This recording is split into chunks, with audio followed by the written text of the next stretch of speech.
used to call the Senate, the deluxe french fries every morning. From 7 to 9, we knew every room where everybody who died, but also a lot of good story. I never even knew that Judy wasn't related with me.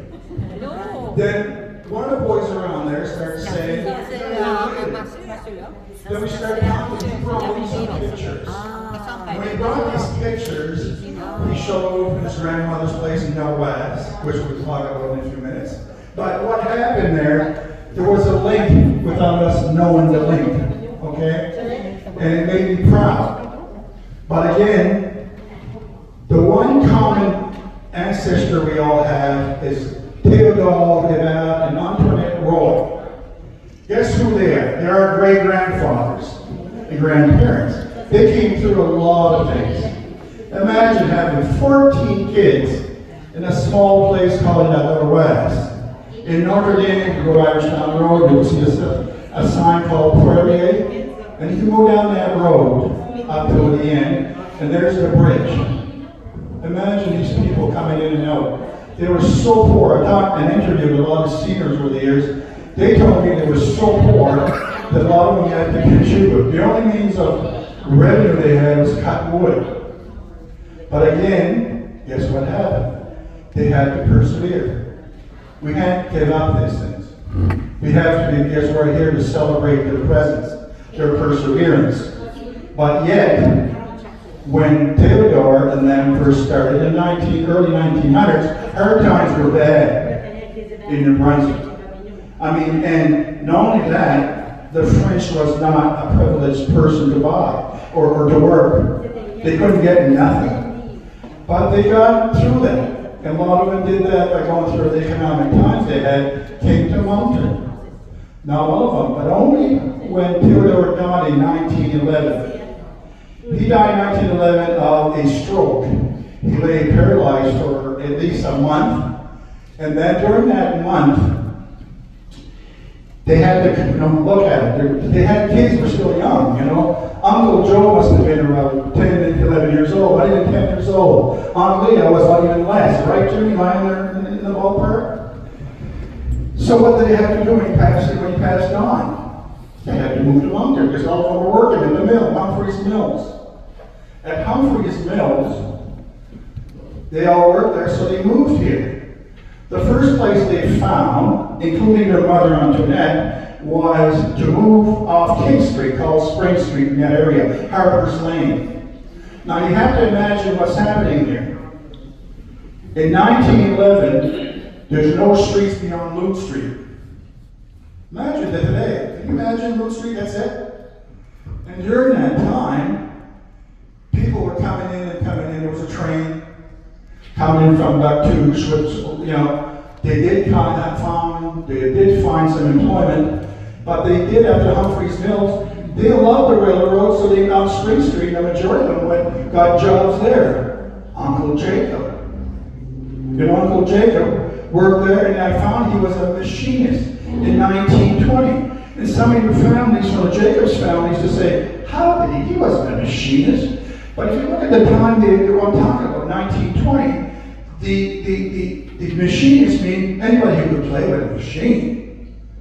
There was nothing else. It was steam engine. And that steam engine and that station was where the superstore is in Moncton. So imagine from there. Uncle Joe did the same, and a few others. They worked at the lumber mill. From there, they found, because everybody was getting paid, Monctons were getting some money here. We're making money, something they never had before.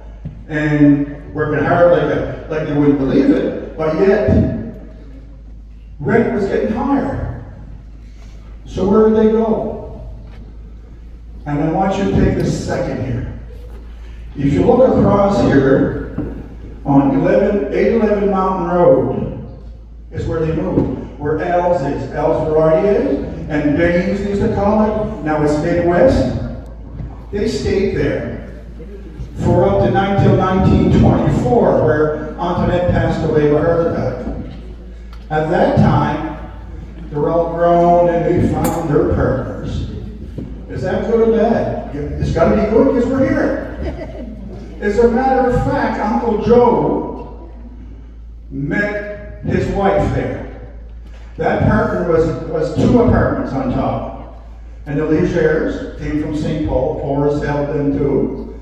They got to meet, and guess what happened? They had quite a few kids. What, 16 kids, Laurie, in your family? The remaining all went down the street. Now here, this was called French Village. There was no mountain road. It was called something else. I can't remember. It just leaves my mind. And from there they went around. Okay? And guess what? They got a lot of land down Cedar, Spruce, and Churchill. My grandfather, Pierre, had the first house on Cedar, on Spruce. One of the first ones. Then moved on to Churchill. But Leah's, I think, moved down on Cedar Street, was it, Jim? Yeah. On Churchill Street. Then Churchill Street to themselves. Huh? Then Cedar, yeah. Uncle Henry did the same. Henry got that property, got that apartment for a while, but just to tell you, you know, it was a hard time here. But they survived. We're witnessing this here, and we got to give thanks. We are here because of their perseverance, their heroic actions. They were starving. Some of our ancestors, for example, our first ancestor was a guy named Antoine Hébert. He came from France in 1650. 1650, I'm going to use the word, and I told you guys, so don't use it. They were, him and his brother Etienne, Etienne means Stephen in English, were coopers. Anybody knows what cooper is? What is a cooper? A barrel maker. Okay. Barrel maker. And a barrel maker was a very, very good job because they didn't have fridges then. They had salt and barrels. So they would put everything in their barrels to keep from everything from meat, vegetables, and other things for shipment. And they didn't get money. They were barter system. You know what a barter system is? I'll give you burgers if you want to give me a hot dog type of thing. That's how they met. And they left Port Royal to go to Grand Prairie because the British was coming. The British were coming and prosecuted them like crazy. But yet, from Grand Prairie, the English followed them 20 or 30 years later. Our ancestor, so his name was John, the third ancestor we had was a named guy, Francois, Frankie boy. Third generation. They started the village called River Herbert. River Herbert. You heard that, Cumberland? Yep. It really is the Rivière des Hébert. And the Rivière des Hébert till about 1750. I don't want to bore you with history. Y'all ready for that, guys? Yep. Yes. 1750, they were all gathered together to deport them. We're no good for them. The British didn't want us. We survived, guys. We're here. We escaped. Many of the bears never did. Francois was put on a ship and shipped to Georgia. They were the first one. It was very strategic for us to do that. We were lucky, as bad luck as we were. They were unloading the men. That gave them enough time for the families to scatter. Francois never made it to Georgia. He died on his way there. He was an old man in those days. He was 63 years old. He didn't make it to Georgia. His daughter did.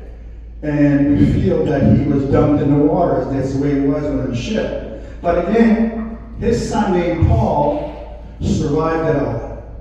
And where Paul is our ancestor, he made it to Cocagne different way. You can read it in my book. From Cocagne, they had some land. His son John, he lived in Casey Cape, owned some land off the Cocagne Island and everything. And then it's just barely survived. They all had about 12 kids. Each and every one of them, well, geez, I mean, what can you expect? There's no TV, no radio. What do they do for entertainment? They barely starved, most of them did. And the place that I said, they lived up in the Shigak River Road. About a mile west, 2 miles west of, and I take you your exact location of Georgia, where the Vasteras Auto Salvage is. They were so poor, the only land they could get, there was 58 people living on that same piece of land.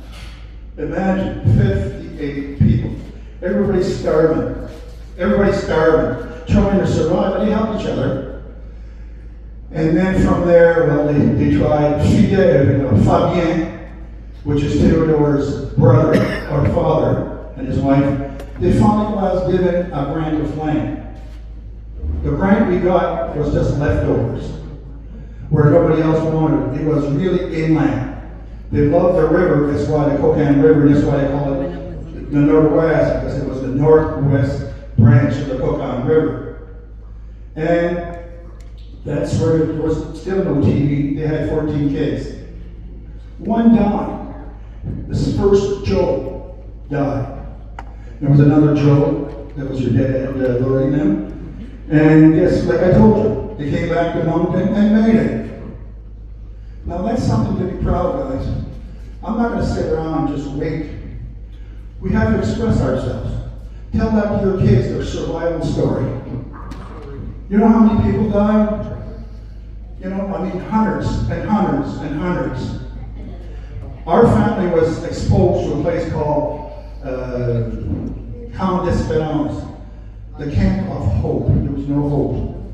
Over 1,800 Acadians died of starvation. I mean, this is not only a fact. They used to eat horse meat and herbs and ribs. As a matter of fact, there was a place where one of the priests had said they were so desperate, they ate the horse manure. And I'm not joking, but they did survive. And we are here to celebrate it. We are here to do what? Witness what they did and spread that word around. This is why I made the book. Not to be forgotten, if the least I could do. I lived with my grandfather from age 4 to my age 11, up on Churchill Street, Pierre Nemo, Pierre Hébert, my grandma said, and but you know, they had a big family too, and again, we could see some of their times. Like, I was telling this story, Uncle Jacob. I don't know if you remember Roger and everybody. We used to go over to Uncle Jacob to bring Pepe over there and eat the haircut, 25 cents. Inflation had hit, I think it was 10 cents before that. But guess what? They used to chew tobacco. And Uncle Jacob and my grandfather was sitting on the chair, they would share the same spittoon. I'm telling you, they could spit from 50 feet away and not miss it. I wish I could play baseball and throw like precise as they could. But that's where we come from, guys. So, but that's how the spirit they had. They had to keep it together. Imagine Aunt Laura and Leah, young woman, the youngest of the family, with what? You had 9, 10, 11 kids, Mary? She had 10 and raised one. There you go. As a widow. As a widow. Geez, she had to work 2 jobs. Christmas Day, she had to clean what they call Mary's home, right? And then go to Mitchell's Furs to clean them because they wanted to make a go at it. And I can keep on going. There was two of our ancestors that Jimmy challenged me to, and I couldn't find either. First one was the second sign, which is Theophil. I couldn't find him anywhere. But I did dig and found out he went to St. John. Who's the Kelly man? You're the Kelly man. This guy's one of our ancestors from Theophil, I think. And they had to move to St. John to get to work. Imagine going there with 9 kids. At 9 kids, they had to go to St. John, which was a big port. They wouldn't hire him with a French name, so he had to change his name to Hébert, Hibberts. Stayed there for a while, and guess what? They took them out. So he went to Amherst, where there was starting the foundries and stuff that way. And then the coal mines were starting. So Uncle Theophil went to Spring Hill. That's where he has a family now. There are families there, so I was able to find them, and they're very well. They're very well. But the big challenge was the third one, Fabien. Nobody ever heard of Uncle Fabien? Uncle Fabien, well, we heard it a bit. You heard, but Uncle Fabien didn't come here much. Fabien was they're all gentle souls. They weren't, very aggressive, very calm people and everything, and they went on with the flow. Uncle Fabien came here and he worked. He even had a boarding house. He's the one that had the boarding house where the Humphreys Mills was when they stayed there. He was an entrepreneur. After that, he kept that house. He let it go, but when the prosperity came to Moncton, guess what he did? Another boarding house.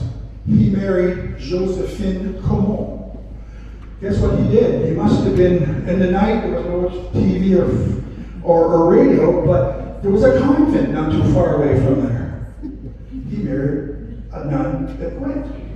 Aunt Josephine was a nun. None today, none tomorrow. but the issue was, she was very sickly. They ran that boarding house back on Spring Street, and from there, they went and time rode her off. He was a very good carpenter. He was a Finnish carpenter. He went to see him to get some work. Massachusetts, Pittsburgh was asking for people to work. I mean, imagine, regular wages, housing provided. So a lot of Canadians went there. But yet, they went over there. Théodore had a sister named Adele.